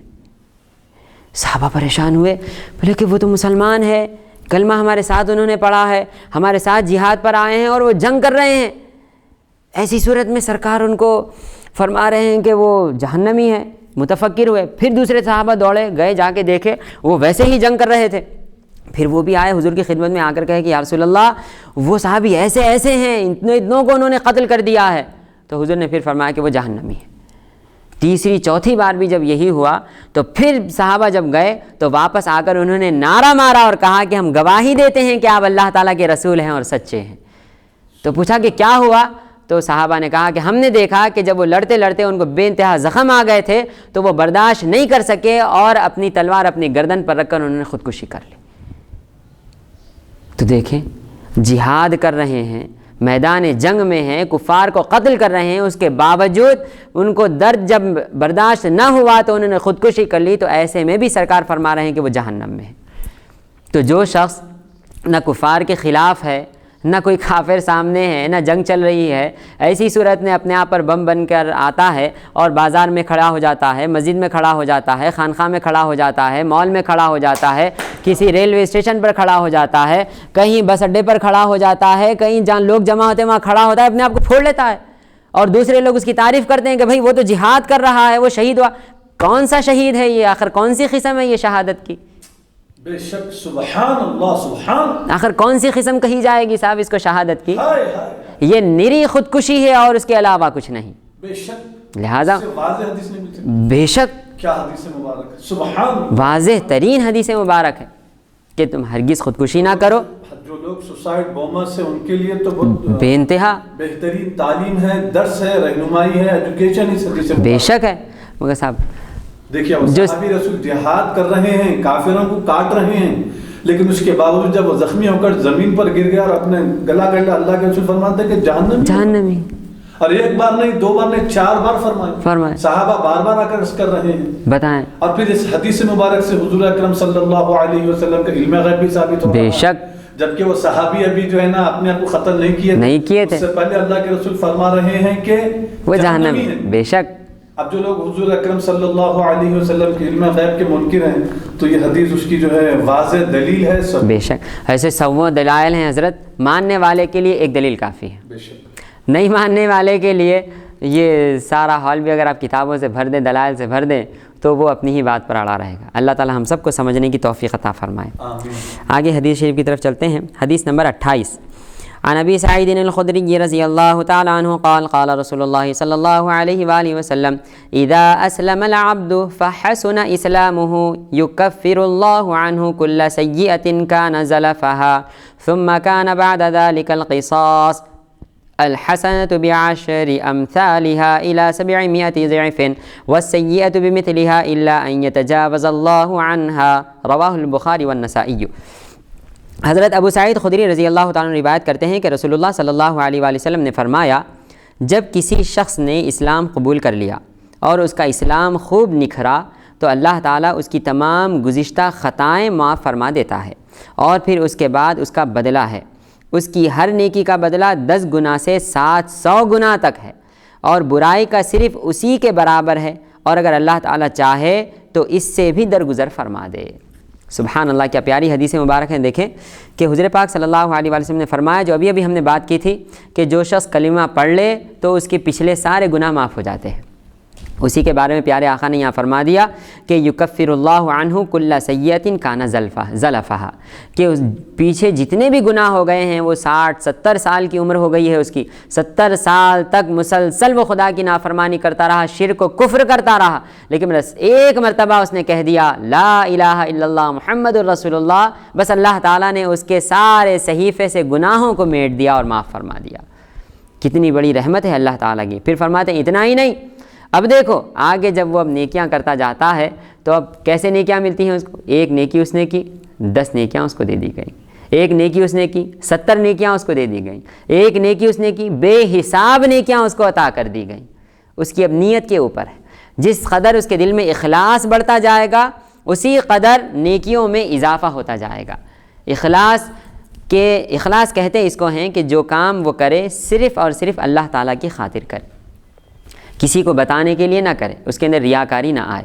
جب اخلاص میں پختگی آتی جائے گی تو اس کے نیکیوں میں بھی اضافے سے اضافہ تر ہوتا چلا جائے گا. اب ذرا دیکھیں، اب بعض لوگ نعوذ باللہ من ذالک ایسی باتیں سامنے آتی ہیں. بعض کہنے والوں نے یہاں تک کہہ دیا ہے کہ نعوذ باللہ من ذالک عبادت میں ہم حضور سے آگے نکل گئے. استغفر اللہ. وہ کہتے ہیں کہ دیکھو حضور پاک صلی اللہ علیہ وآلہ وسلم نے 40 سال کی عمر میں اعلان نبوت فرمایا. ہم کہتے ہیں اعلان نبوت، وہ تو کہتے ہیں نبوت ملی. 40 سال کی عمر میں نعوذ باللہ حضور کو نبوت دی گئی، نبوت ملی. تو اب حضور نے عبادت کتنے سال کی بتائیں؟ سرکار کی عمر مبارک 63 سال. 63 میں سے 40 نکال دیں، بچے کتنے؟ 23 سال. تو سرکار نے 23 سال عبادت کی ہے. بھائی ہم تو 50 سال سے عبادت کر رہے ہیں، 60 سال سے عبادت کر رہے ہیں نعوذ باللہ. تو وہ کہتے ہیں کہ اس اصول کے تحت ایسا ہو سکتا ہے کہ عبادت میں ایک امتی نبی سے آگے بڑھ جائے. نعوذ باللہ. بتائیں پیارے آقا صلی اللہ علیہ وآلہ وسلم کی وہ عبادت کہاں اور امت کہاں؟ پیارے آقا صلی اللہ علیہ وآلہ وسلم کا ایک مرتبہ اللہ کہنا ساری کائنات کی لاکھوں سال کی عبادت سے زیادہ افضل ہے. بے شک. ساری کائنات کی، کائنات میں فرشتے بھی آ گئے، ساری قومیں آ گئیں، ساری امتیں آ گئیں، کہاں اس ایک ہمہ شمہ کا بیان ہے؟ ساری کائنات کی. کیوں؟ اخلاص کے مرتبے پر دیکھیں، محبوب ہیں وہ اللہ تعالیٰ کے. ہم اللہ اکبر کہہ کر رکعت باندھتے ہیں تو ہمیں مصلی نظر آتا ہے، محبوب اللہ اکبر کہتے ہیں تو انہیں خدا نظر آتا ہے. سبحان اللہ سبحان اللہ. یہ نماز کہاں، وہ نماز کہاں؟ ہم معراج ہے کہہ کر نماز پڑھتے ہیں اور نماز میں وہ سیدھا معراج پر پہنچ جاتے ہیں. ہائے ہائے ہائے. بتائیں وہ سجدہ کہاں، یہ سجدہ کہاں؟ کوئی اس کے اندر ذرا سا بھی ایکویلٹی آ سکتی ہے، مماثلت آ سکتی ہے، برابر ہو سکتا ہے؟ ہرگز نہیں ہو سکتا. تو پھر کوئی کیسے کہہ سکتا ہے؟ اور یہ کہنے والے کا ایمان کیسے رہ سکتا ہے؟ یہ بتائیں پہلے. عبادت تو گئی کونے میں، ایمان ہی چلا گیا اس کا. استغفر اللہ. لہٰذا ہمیں بات کرنے سے پہلے سوچ لینا چاہیے. یہ ایک بات ہے. دیکھیں یہ جو اضافے سے اضافہ تر ملتا جا رہا ہے، کہاں سے مل رہا ہے؟ کیا کہیں قرآن مجید میں اللہ تعالیٰ نے فرمایا ہے؟ ہاں ایک دو جگہ آیا ضرور ہے. اس کی تشریح کس نے کی ہے؟ پیارے محبوب صلی اللہ علیہ وآلہ وسلم نے کی ہے. نیکی کہتے کس کو ہیں وہ کس نے بتایا؟ پیارے آقا صلی اللہ علیہ وآلہ وسلم نے بتایا. تو جو پیارے محبوب صلی اللہ علیہ وسلم نیکی کو نیکی بتائیں، جو پیارے محبوب صلی اللہ علیہ وسلم بتائیں کہ یہ کرنے پر اتنا زیادہ ثواب ہے، تو بتانے کے بعد اب وہ کرنے کے بعد کیا وہ پیارے محبوب سے کوئی بڑھ سکتا ہے؟ ہرگز نہیں. نعوذ باللہ من ذالک. ایسا تصور بھی کرنا کفر ہے، شرک ہے، زندیقی ہے، بے دینی ہے، اس کے علاوہ کچھ نہیں. بے شک. لہٰذا صرف یہ نہیں کہا جائے گا کہ گستاخی ہے، نہیں، پیارے محبوب کے بارے میں ایسا کرنا کفر کفر کفر ہے، اس کے علاوہ کچھ اور نہیں. لہٰذا اللہ تعالی ہم سب کو پیارے محبوب صلی اللہ علیہ وآلہ وسلم کا ادب کرنے کی توفیق عطا فرمائے. آمین آمین. اور پھر اللہ تعالیٰ کے محبوب آگے فرماتے ہیں وَالسَّيِّئَةُ بِمِثْلِهَا. کیا اللہ تعالیٰ کی مہربانی ہے، رحم ہے. ایک نیکی کریں تو 70 گنا اضافہ ثواب دیا جا رہا ہے، اور ایک برائی اگر ہو جائے تو اس کا بس ایک برائی کے مماثل ہی گناہ دیا جا رہا ہے. وہ بھی کب تک؟ جب تک کہ توبہ نہ کرے. جیسا ہی توبہ کیا وہ بھی مٹ گیا. سبحان اللہ سبحان اللہ. بڑا رحمان ہے، رحیم ہے ہمارا خدا. اسی لیے تو وہ فرماتا ہے الحمدللہ رب العالمین الرحمن الرحیم. اللہ تعالیٰ نے جب اپنا تعارف فرمایا تو وہ کیا ہے؟ تمام عالموں کا رب ہے، تمہیں پالنے والا ہے. تو جب جیسے ہی پالنے والا کہا تو لوگوں کا تصور گیا بادشاہوں کی طرف کہ ارے بادشاہ تو ظالم ہوتے ہیں، جسے چاہتے ہیں انعام دے دیتے ہیں، جسے چاہتے ہیں قتل کروا دیتے ہیں. کیا ایسا ہے؟ تو خدا نے فرمایا نہیں، ذرا دیکھو میری صفت کیا ہے، رحمان اور رحیم ہوں میں. سبحان. تم پر رحم کرنے والا ہوں، تمہاری خطاؤں کو معاف کرنے والا ہوں. گناہ گار بھی میری بارگاہ میں آتا ہے تو ڈرنے کا اس کے لیے بھی کوئی مقام نہیں، کیونکہ اللہ تعالیٰ نے فرما دیا قل یا عبادی الذین اسرفوا علی انفسہم لا تقنطوا من رحمت اللہ ان اللہ یغفر الذنوب جميعا. کہ پیارے آقا صلی اللہ علیہ وآلہ وسلم سے اللہ تعالیٰ فرماتے ہیں 24ویں پارے میں سورہ زمر میں کہ اے محبوب صلی اللہ علیہ وآلہ وسلم آپ فرما دیجئے ان گناہ گاروں سے جو گناہ کر بیٹھے ہیں، اللہ کی رحمت سے مایوس نہ ہو جاؤ. اللہ کی رحمت بہت وسیع ہے. اللہ تعالیٰ تمام گناہوں کو بخشنے پر قادر ہے اور تمہارے گناہ بخش دے گا. بس ایک بار کہہ تو دو مولا مجھ سے غلطی ہو گئی. سبحان اللہ. ذرا ایک بار یہ تو کہہ دو مولا میں استغفار پڑھتا ہوں. ذرا یہ تو کہہ دو مولا میں معافی چاہتا ہوں. ذرا پشیمان تو ہو جاؤ، ایک آنسو تو ٹپکا دو، پھر دیکھو اس کی رحمت کس طرح جھوم جھوم کر تم پر برسنے شروع ہو جاتی ہے. سبحان اللہ. بس ایک آنسو کی ضرورت ہے، ایک آنسو بہا دو اللہ تعالیٰ کی بارگاہ میں. گناہوں سے توبہ کر لو کہ مولا جو کچھ گناہ ہو گئے ہیں، جو میں نے حق مار دیا ہے لوگوں کا، جو میں نے تکلیف دی ہے، جو میں نے نافرمانی کی ہے، تیری نمازیں چھوڑی ہے، روزے چھوڑے ہیں، حج میں اس پر فرض ہو گیا تھا وہ نہیں کیا، زکوٰۃ ادا نہیں کی، سود لے لیا ہوں، ایسے ایسے گناہوں میں ملوث ہو گیا ہوں مولا کہ میں خود تصور نہیں کر سکتا. ذرا ایک بار تصور کر لو اپنے گناہوں کا، کر کے بس پشیماں ہو جاؤ خدا کی بارگاہ میں. پیارے آقا صلی اللہ علیہ وآلہ وسلم فرماتے ہیں الندامۃ والتوبہ، کہ تمہارا اپنے گناہوں پر نادم ہونا ہی تمہاری توبہ ہے. توبہ کوئی اور چیز نہیں، گالوں پر مارتے ہوئے بیٹھنا توبہ نہیں، بلکہ دل کی ندامت کو توبہ کہا جاتا ہے. نادم ہو جاؤ، پشیماں ہو جاؤ، اور پھر وعدہ کر لو مولا آئندہ سے میں اس راہ پر نہیں چلوں گا، بس تیری راہ پر آ جاؤں گا. اگر آپ یہ کہہ دیں گے تو خدا کی رحمت یہ ہے جو یہاں بیان کی جا رہی ہے کہ وہ آپ کی ایک نیکی کا 70 درجے بے حساب درجوں تک عطا فرمائے گا. اور اگر ایک گناہ ہو جائے تو وہ ایک ہی لکھا جائے گا، لیکن خدا آپ کی توبہ پر اس کو بھی میٹ دیں گے. رحمان راستہ میرے بے شک راستے. آگے کی حدیث شریف کی طرف چلتے ہیں. حدیث نمبر 29 عن عدی بن حاتم رضی اللہ عنہ قال اتیت النبی صلی اللہ علیہ وآلہ وسلم فقال یا عدی بن حاتم اسلم تسلم قلت وما الاسلام فقال تشهد أن لا إله إلا الله وأني رسول الله وتؤمن بالأقدار كلها لخيرها وشرها حلوها ومرها رواہ ابن ماجہ والطبرانی۔ حضرت عدی بن حاتم طائی رضی اللہ تعالیٰ عنہ بیان فرماتے ہیں کہ میں حضور نبی اکرم صلی اللہ علیہ وآلہ وسلم کی بارگاہ اقدس میں حاضر ہوا تو آپ صلی اللہ علیہ وآلہ وسلم نے فرمایا، اے عدی بن حاتم، اسلام قبول کر لو، سلامتی میں رہو گے۔ میں نے عرض کیا اسلام کیا ہے؟ آپ صلی اللہ علیہ وآلہ وسلم نے فرمایا، اس بات کی گواہی دو کہ اللہ تعالیٰ کے سوا کوئی معبود نہیں اور میں اللہ تعالیٰ کا رسول ہوں، اور تقدیر پر ایمان لاؤ، خواہ بھلی ہو یا بری، شیریں ہو یا تلخ۔ دیکھیں اس میں حضور پاک صلی اللہ علیہ وآلہ وسلم اب تبلیغ فرما رہے ہیں اور اس کا طریقہ بھی بیان فرما رہے ہیں کہ تبلیغ کس طرح کرنی چاہیے اور کیسی کرنی چاہیے۔ کیا پیارا طریقہ پیارے آقا صلی اللہ علیہ وآلہ وسلم نے بیان فرمایا، ذرا سا غور کریں۔ حضور نے فرمایا اسلم تسلم، اسلام لاؤ سلامتی پا جاؤ گے۔ تو سلامتی کیا ہے وہ تو ہم بعد میں دیکھیں گے، پہلے یہ دیکھیں طریقہ کیا اپنایا گیا۔ اسلام لاؤ ورنہ جہنم میں جاؤ گے، ورنہ قبر میں عذاب ہوگا، ورنہ تمہیں قتل کر دیا جائے گا، ورنہ کل قیامت کے دن پکڑے جاؤ گے۔ یہ نہیں فرماتے ہیں پیارے آقا، بلکہ فرما رہے ہیں اسلام لاؤ سلامتی میں آ جاؤ گے، جنت میں چلے جاؤ گے، خدا کے محبوب ہو جاؤ گے، دنیا میں بھی انعامات پا جاؤ گے۔ شوق دلا کر اسلام کی طرف بلایا جا رہا ہے، خوف دلا کر متنفر نہیں کیا جا رہا ہے، دور نہیں کیا جا رہا۔ بے شک سبحان اللہ سبحان اللہ۔ اسی لیے پیارے آقا نے فرمایا بشرو، خوشخبریاں دیا کرو، یسرو ولا تعسرو، آسانیاں بیان کرو، مشکلات بیان نہ کرو، ولا تنفرو، لوگوں کو نفرت مت دلاؤ۔ تو یہ ہے تبلیغ کا طریقہ، یہ ہے اسلام پہنچانے کا طریقہ کہ جب آپ جائیں اسلام پہنچانے کے لیے تو کسی مسلمان بھائی کو یہ نہ کہیں کہ میاں چلو نماز پڑھ لو ورنہ تم جہنم میں جاؤ گے، میاں چلو نماز کے لیے چلو ورنہ قبر میں تمہیں فرشتے آ کر ماریں گے۔ بھئی یہ آپ اس کو بیچارے کو ڈرا کیوں رہے ہیں؟ آپ یہ کہیں کہ بابا نماز کو چلو خدا تم سے راضی ہو جائے گا، سبحان، بابا نماز کے لیے چلو تمہارا کاروبار بڑھ جائے گا، بابا نماز کے لیے چلو برائیاں تم سے دور ہو جائیں گی، بابا نماز کے لیے چلو اللہ تعالیٰ تمہیں جنت عطا فرمائے گا۔ سبحان اللہ سبحان۔ یہ ہے تبلیغ کا طریقہ، یہ ہے اللہ تعالیٰ کی طرف بلانے کا طریقہ، یہ نہیں کہ لوگوں کو نفرت دلا کر دور بھگا دیا جا رہا ہے، ہرگز نہیں۔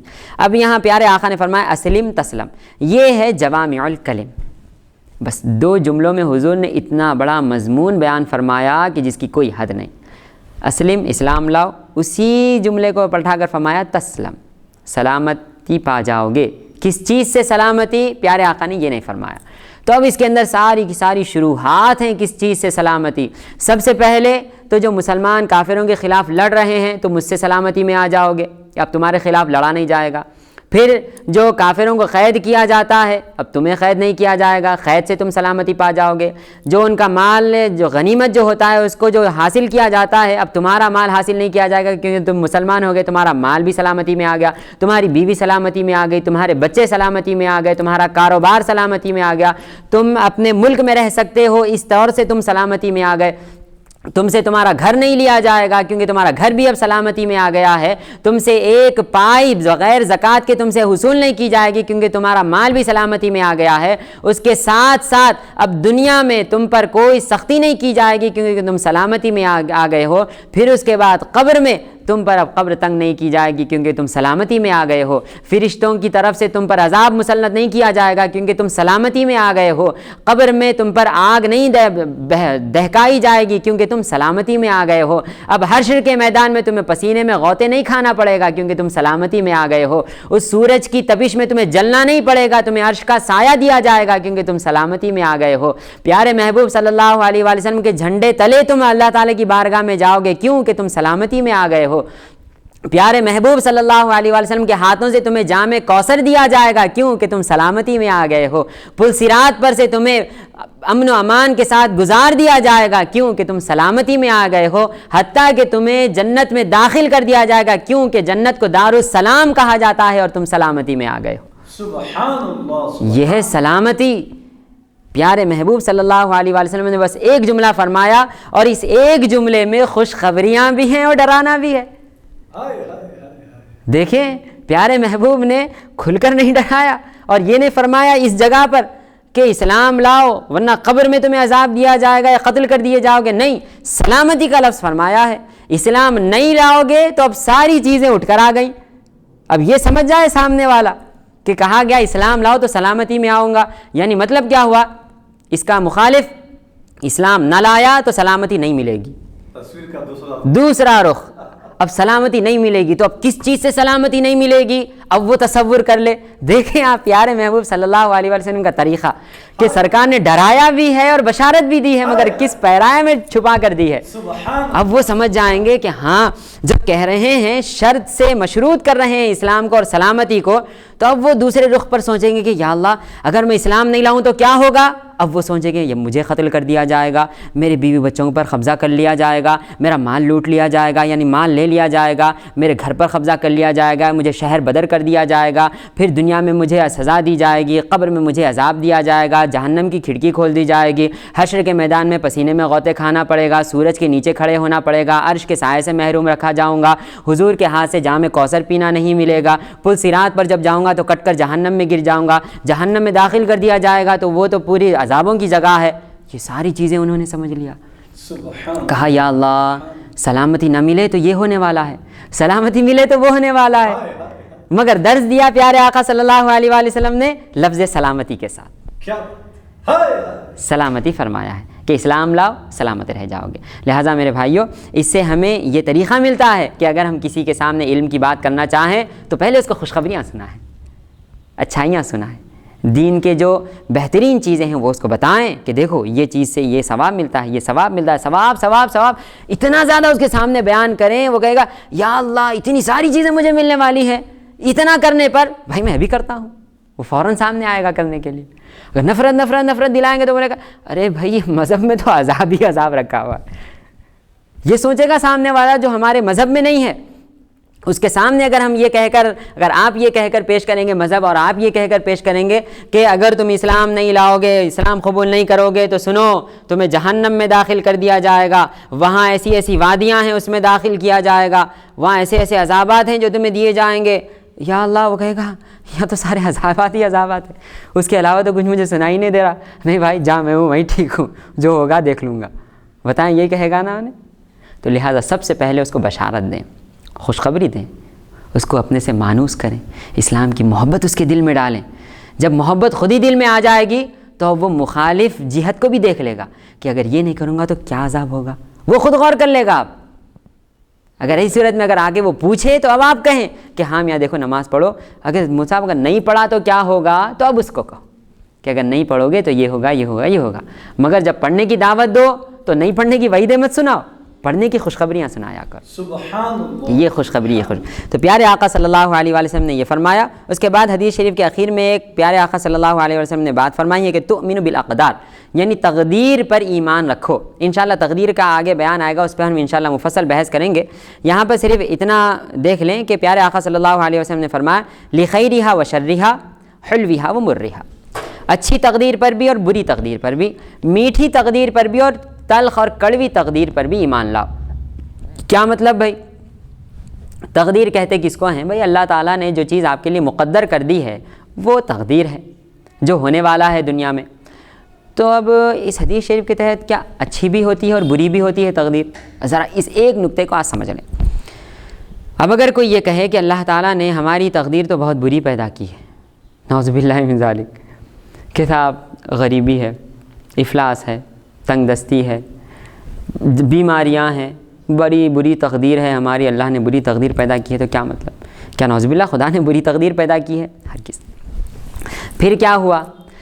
یہاں پر جو خیر اور شر کا لفظ استعمال کیا گیا ہے وہ انسان کے خود کے سمجھنے کے اعتبار سے استعمال کیا گیا ہے کہ اللہ تعالیٰ کی طرف سے تو سب کچھ خیر ہی خیر پیدا کیا گیا ہے، انسان اس کو کسی چیز کو شر سمجھ جاتا ہے اور شر ہی اس کے اوپر عقیدہ رکھ لیتا ہے۔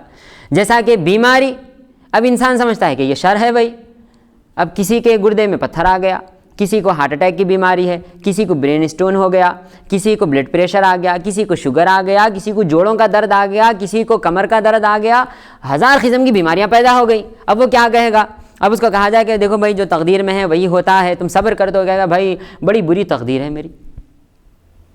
تو اب یہ اس کے سوچنے کے اعتبار سے ہے کہ وہ سمجھ رہا ہے بیماری کو برا، جبکہ پیارے آقا صلی اللہ علیہ وآلہ وسلم تو فرماتے ہیں کہ اگر کسی شخص کو ایک کانٹا بھی چبھتا ہے تو اللہ تعالیٰ کو برداشت نہیں ہوتا، اور اس کانٹے کے درد کی وجہ سے اللہ تعالیٰ اس کے گناہوں کو میٹتا ہے، اس کی نیکیوں میں اضافہ کرتا ہے، درجات میں بلندی عطا فرماتا ہے.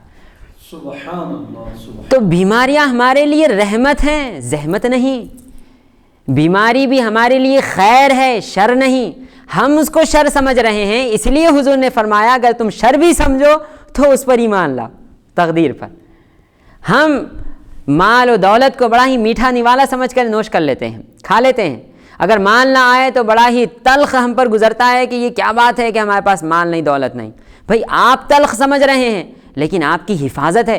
یہ بات یاد رکھیں، بزرگان دین نے فرمایا اللہ تعالیٰ کسی کو محروم نہیں کرتا.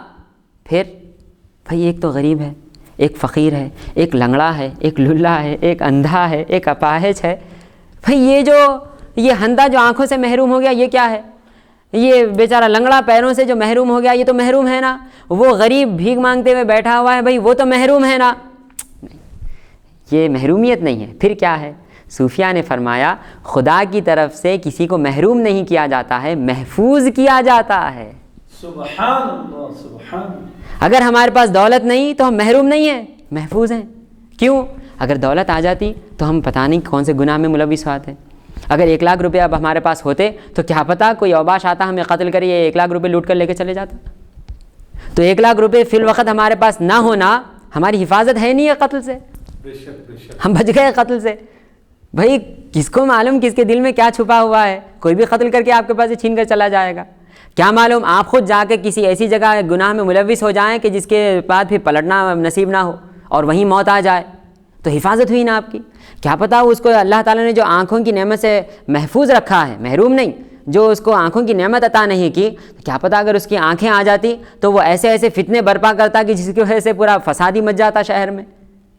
جیسا کہ حضرت موسیٰ علیہ السلام نے ایک مرتبہ دیکھا کہ تمام بچے تالاب میں تیر رہے ہیں، بڑی ہی خوشیاں منا رہے ہیں، اور ایک بچہ ہے جو کنارے پر بیٹھا ہوا ہے، اس کی آنکھیں نہیں ہیں اور وہ بچوں کی آوازیں سن سن کر خوش ہو رہا ہے.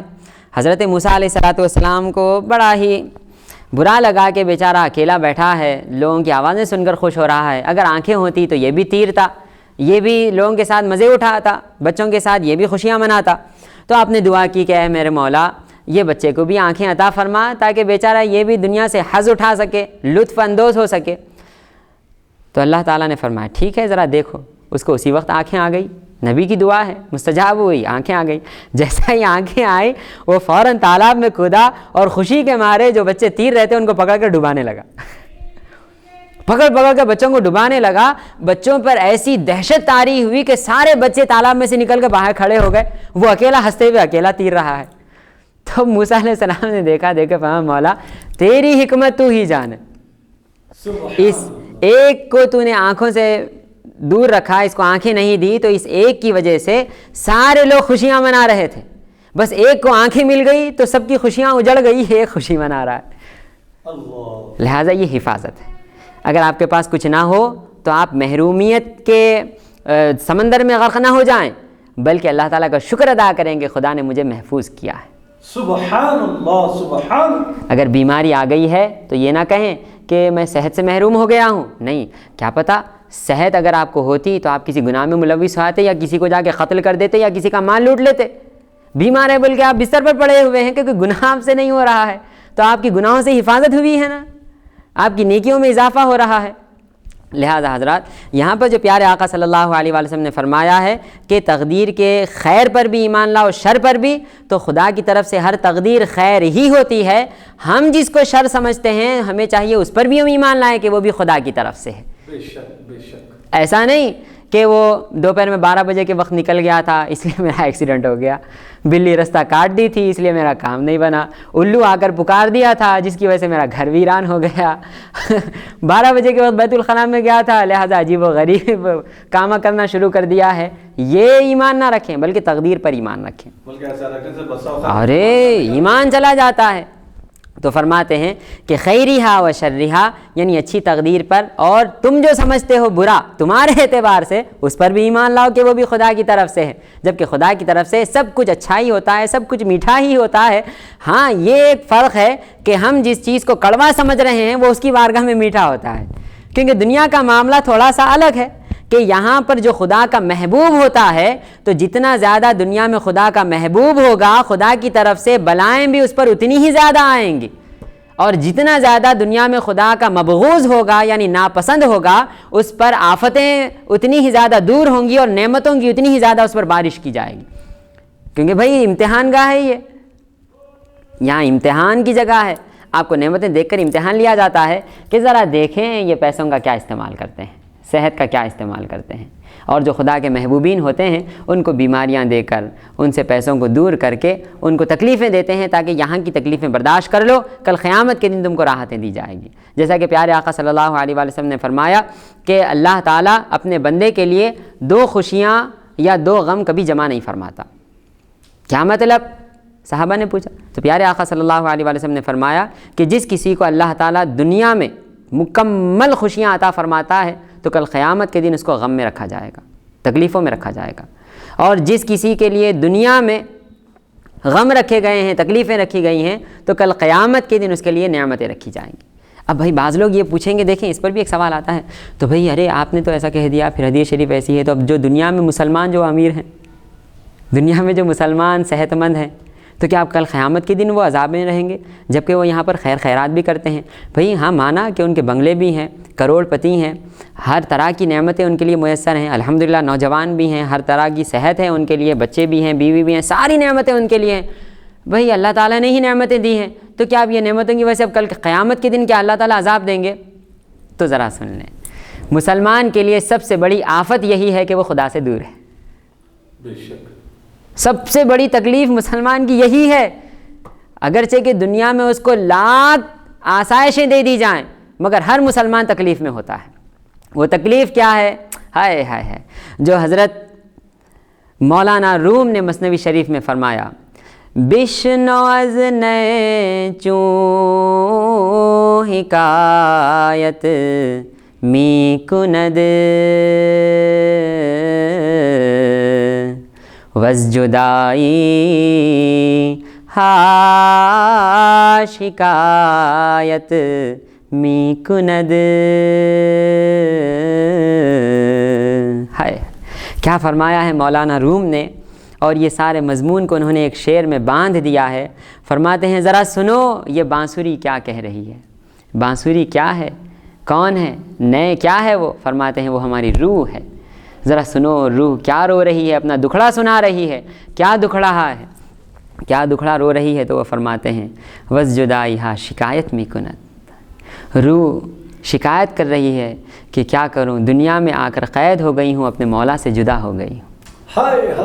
عالم ارواح میں میں خدا کے پاس تھی، وہ کہتا الست بربکم، اے روحو کیا میں تمہارا رب نہیں ہوں؟ تو روحیں طلب کر کہتی ہیں قالوا بلا، کیوں نہیں اے میرے مولا، تو ہی ہمارا رب ہے، تو ہی ہمارا مولا ہے۔ وہ جو پیاری پیاری باتیں کہنے سننے کو ملتی تھیں اس سے میں دور آ گئی ہوں، جسم میں قید ہو گئی ہوں، یہ دنیا مسافر خانہ ہے، یہاں پر پھنس گئی ہوں، کیا کروں، یہی سب سے بڑی میری تکلیف ہے۔ تو ہر مسلمان کی سب سے بڑی تکلیف یہی ہوتی ہے کہ وہ اللہ تعالیٰ کی بارگاہ سے دور آ گیا ہے۔ یہی وجہ ہے کہ صوفیہ اکرام فرماتے ہیں تلاش کرو، یعنی خدا کی معرفت حاصل کرو، اس طرح پریشان رہو خدا کی معرفت کے لیے جس طرح کہ مچھی پانی کے باہر آ کر پریشان رہتی ہے۔ مچھلی کو بغیر پانی کے جس طرح قرار نہیں ہوتا، تمہیں بھی چاہیے کہ بغیر خدا کے دیدار، بغیر اس کی معرفت کے قرار نہ ملے، دنیا کی چاہے کتنی ہی نعمتیں تمہارے پاس کیوں نہ آ جائے۔ تو اصل مصیبت تو مسلمان کے لیے یہ ہے کہ وہ اللہ تعالیٰ سے دور ہے، لہٰذا اس کا سب سے بڑا خوشی کا دن مسلمان کا وہ ہوگا جس وقت اس کی روح نکل کر خدا کی بارگاہ میں جائے گی۔ سبحان اللہ، تو حقیقتاً وہ خوشی ہے۔ لہٰذا جب یہ تشریح ہو گئی تو وہ سارے مغالطے دماغ سے دور ہو گئے کہ بھائی مسلمان بھی تو خوشی سے رہ رہے ہیں دنیا میں، تو کیا ان کو بھی غم ملے گا؟ نہیں، ان کا سب سے بڑا غم یہی ہے کہ وہ خدا سے دور ہیں، خدا کی معرفت سے دور ہیں۔ تو ہمیں اس غم میں رہنا چاہیے۔ تو اس غم میں رہتے ہوئے ساری نعمتیں بھی ہمارے لیے کیا ہیں؟ کیونکہ دیکھیں پیارے آقا صلی اللہ علیہ وآلہ وسلم نے فرمایا دنیا سجن المؤمن و جنت الکافر، اور آپ بتائیں ایک قیدی کو جب قید خانے میں ڈال دیا جاتا ہے تو اب قید خانے میں اس کو ہر طرح کی آسائش دی جائے، اس کے لیے ٹی وی رکھا جائے، فریج رکھا جائے، اس کے لیے ٹھنڈے اے سی کا انتظام کیا جائے، اس کے لیے غالینیں بچھا دی جائیں، طرح طرح کے کھانے اس کے لیے پیش کیے جائیں، اس کے لیے ہر طرح کا حسن و جمال پیش کر دیا جائے، اس کے باوجود وہ قیدی کیا کہے گا؟ بھائی کوئی مجھے قید سے چھڑا دے، آزادی میرے لیے بہتر ہے، آزاد ہو جاؤں تو مجھے اگر 2 وقت بھوکا رہ کر تیسرے وقت بھی کھانا مل جائے گا تو یہ ساری نعمتوں سے بہتر ہوگا، کہتے ہیں یا نہیں قیدی؟ تو پیارے آقا نے جب مسلمان کو قیدی فرما دیا ہے تو اب قید خانے میں چاہے جتنی نعمتیں ملے ہیں تو قید ہی میں، جب ہم آزاد ہوں گے جب ہمارے لیے اصل خوشی ہوگی۔ لہٰذا یہ جنت ہے کافروں کے لیے، وہ کفار یہاں کی نعمتوں سے لطف اندوز ہوتے ہیں، چند روزہ 4 روزہ زندگی ہے، لطف اندوز ہو لیں، جب قیامت کے دن آئیں گے تو حقیقتاً ان کو عذاب کا مزہ چکھایا جائے گا۔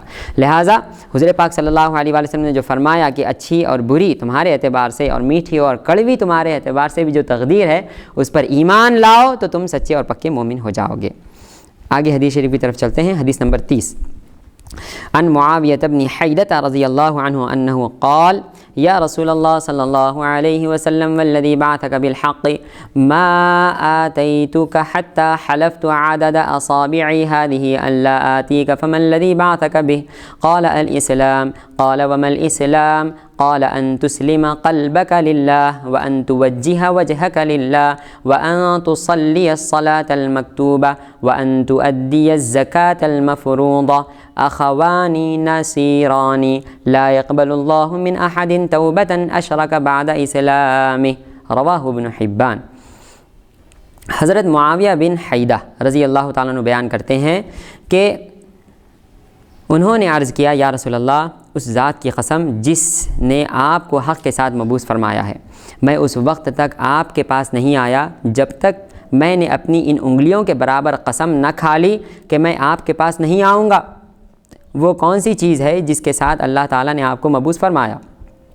فرمایا اسلام۔ عرض کیا اسلام کیا ہے؟ آپ صلی اللہ علیہ وآلہ وسلم نے فرمایا یہ کہ تو اپنا دل اللہ تعالیٰ کے سپرد کر دے اور اپنا رخ اللہ تعالیٰ کی طرف کر لے، اور یہ کہ تو فرض نماز ادا کر اور فرض زکوٰۃ ادا کر۔ یہ دونوں نماز و زکوٰۃ 2 مددگار بھائی ہیں۔ اللہ تعالیٰ کسی ایسے شخص کی توبہ قبول نہیں فرماتا جس نے اسلام لانے کے بعد شرک کیا ہو۔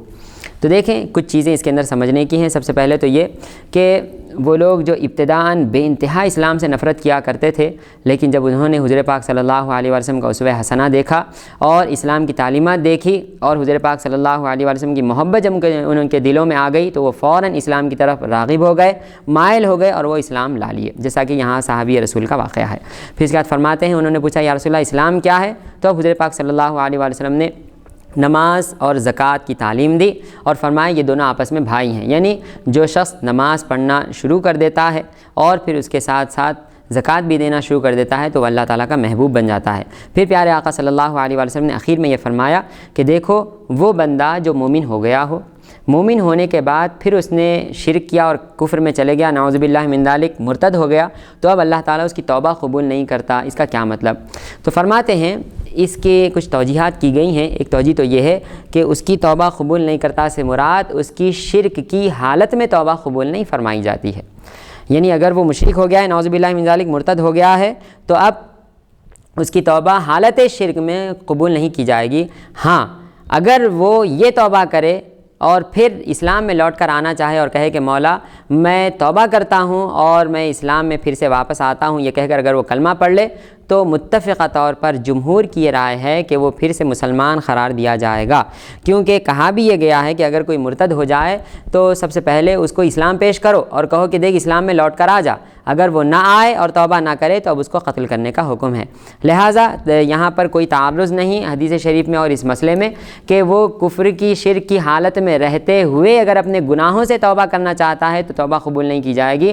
ہاں وہ کفر اور شرک سے توبہ کر کے اسلام میں آنا چاہتا ہے تو اس کی توبہ قبول بھی کی جائے گی اور اس کو مسلمان بھی قرار دیا جائے گا۔